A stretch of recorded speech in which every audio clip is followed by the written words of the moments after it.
welcome back to my channel. I am so excited today because I am filming my drugstore self-tan routine. As you guys saw in my last video, I looked so pale, and that was because I was. For today's video, I'm going to walk you through my entire process of how I prep to do a self-tan, the actual application of this tan, and then also kind of how I maintain it and how often I update as well. If you watch my channel, you know that if I can find something I can do by myself and there's a drugstore option, I want to share it with you guys. If you are a first-time self-tanner, this video is definitely going to be up your alley because this tan is so easy. It's not going to be overwhelming. It's very foolproof. The first step for me, I do this right before I do my self-tan, is I always like to exfoliate and shave. So you don't want to have any sort of dry skin or dead skin cells. Those are you don't want that product to cling to those areas. And then I also shave because the hair is where it's going to cling to that product, and you don't want that. So it's really important that you exfoliate. I've been using, this is the Soap and Glory Flake Away. First of all, this stuff smells so good, kind of like a margarita type scent. What I love about this scrub is that you can actually feel the little exfoliating particles. Sometimes there are scrubs out there, and that's kind of one of my biggest pet peeves. I love to actually feel the scrub working. Not super abrasive where it leaves your skin you like super red and irritated, but I want to know that it's doing something. You could also use like an exfoliating type loofah, or if you have a wash rag that you could really kind of scrub. The areas that you want to focus on are your elbows and your knees. Those tend to be areas that really harbor dry skin. This also is really good too if you already have some tan on. So if you know, it's kind of coming off a little bit patchy, you can scrub off any of the previous tan that you had as well. So once I get done exfoliating, I dry off and everything, and you want to be completely dry. So if you're like me, a lot of times, when I'm exfoliating, I just go ahead and I wash my hair. Your hair has to be completely dry or up in a towel or something, because if you have long hair, it's just going to be dripping down the whole time, and if that drips on the tan, you're going to have these streaks on your body. So you cannot have any wet areas on your body. So be sure and put it up in a towel or try and blow dry it, or even better if you just skip washing your hair that night. And it also gets a little bit different because with exfoliating, you usually always want to moisturize really well first or right after you exfoliate. But when you're going to do a self-tan, you actually don't want to, because you don't want to have anything that's going to act as a barrier between your skin and that self-tan. So you skip the moisturizing, don't put on any oils. I don't even put on any deodorant because I've heard that it can make it look green or things like that. So I don't put on anything. The next thing then is to consider what you're going to wear for the tan. So the best thing is obviously to not be wearing anything. That way there's, no worry about it getting on your clothes, and you don't have any lines. You could also wear a bathing suit, or if you do need to wear clothing, dark clothing is going to be the best. That way then it's not going to show up if you get some tan on it. The less clothing you have on, the easier that it is going to be. That's another great thing about self-tan, is you can do it at home, so you don't have to feel self-conscious, about wearing a bathing suit in front of someone that you don't know. And I definitely recommend doing this in the bathroom or somewhere that you have tile, so you don't worry about this getting on your carpet. At the very minimum, at least put down a towel. I actually like to get in the tub and do it there. That way then I can just spray it out. There's no issue with it staining. This particular tan though is very easy to work with, so there's not really an issue with making too much of a mess. This is the Jergens Natural Glow Instant Sun. I do use this in the darkest one. It's just called Deep Bronze. It just has a little pump here, and it comes out like a mousse. So the first thing that you want to do is shake this guy up so well.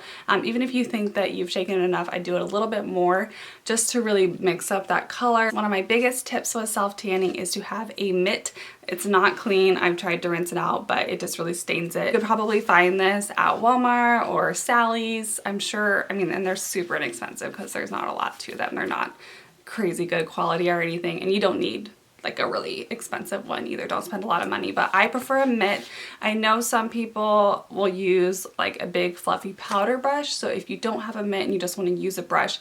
Here's my thing with this though, especially with this product, is this product can go on very wet, and when you use it with a brush, so you would just buff it into the skin like this, I feel like it more kind of just sits on the skin, and it makes it feels like that you're rubbing water into your skin, where I feel like the mitt evenly distributes it a little bit better. I'll go ahead and just show you. I will insert a demo as well, but just to kind of give you a feel for how this works, because I'm telling you, this is very easy. So just shake this guy up. I'm just gonna do about 2 pumps, I think. And as you can see, as I was talking about, like, it's not this super dark color, which I kind of like. There's not a lot of like added bronzer in it or anything. So you just apply this, make sure you can see. And I just do circular motions. Just kind of go like easy over with the hand. That's an area too that can kind of clean the products. So one thing that you want to do is you always want to be bending your elbows, bending your knees, moving around a lot. Don't just keep like a stiff hand, because you want to be sure and get every nook and cranny. And if you're, you know, only bending and then when you move it, it's going to have an area that doesn't have the tan on it. I do typically do 2 coats of this. It's totally up to you with how dark you want to be. I like being really dark, and this product is not a crazy dark product.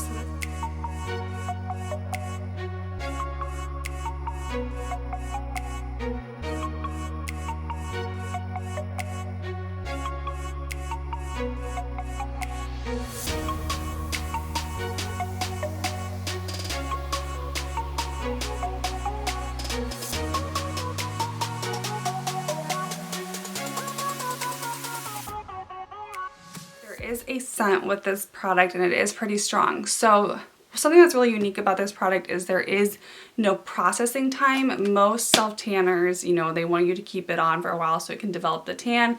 This is pretty much instant. It will get a little bit darker. This is what I like to do.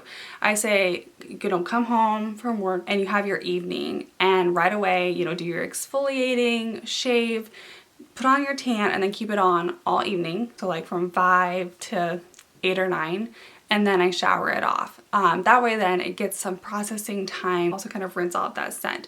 You are going to be sticky for a little bit after you get completely done. Again, kind of go easy on your elbows, your knees, around your feet, and your hands are areas where it's really obvious if you put on too much. So just a light coating, and if you do want to do 2 coats, again, that's typically what I like to do. Try and let it dry as much as possible. You'll still be probably a little bit tacky, but I try to let it dry and then go in with another coat. So once you get completely done applying this tan, this is not the time where you want to go ahead and, you know, put on your tight leggings. Try to opt for loose and dark clothing. For me, I typically just like to slip on my robe for the evening and not even mess with trying to, you know, find a shirt or pants that are loose.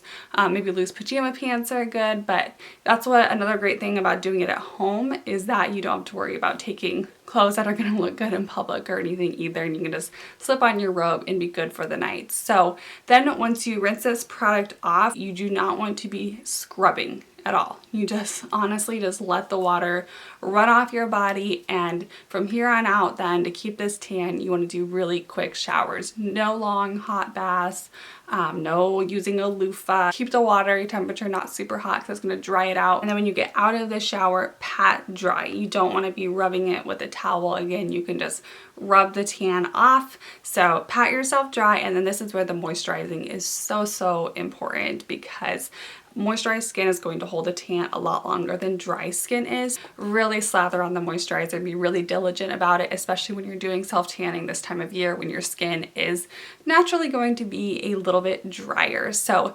really keep up the moisturizing with that's going to help with the longevity of your tan. I would say that mine probably lasts like a week and a half to 2 weeks, and I have never had an issue with it like coming off in very splotchy and just looking weird. It kind of just gradually fades. Now, one big thing that I forgot to mention, there's so much to cover and I just want to be sure that I get it all, is that this product, they say do not use it on your face.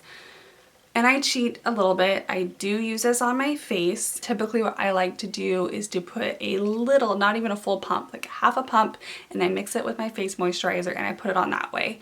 I think it's better than, I wouldn't go with this dirty thing that you just put all over your body on your face. Honestly, what I would recommend is to just use a darker foundation that's going to match your new tan. That's probably going to be the easiest thing. Now, another product that I wanted to mention, because I use the 2 of them together a lot, both of these are from Sally Hansen. This is the Airbrush Legs, and this is an amazing product. This aerosol spray can, and this I think is not the easiest form of application. Basically, you know, you just spray it into your hand and apply it, but what I would typically do is spray this into lotion.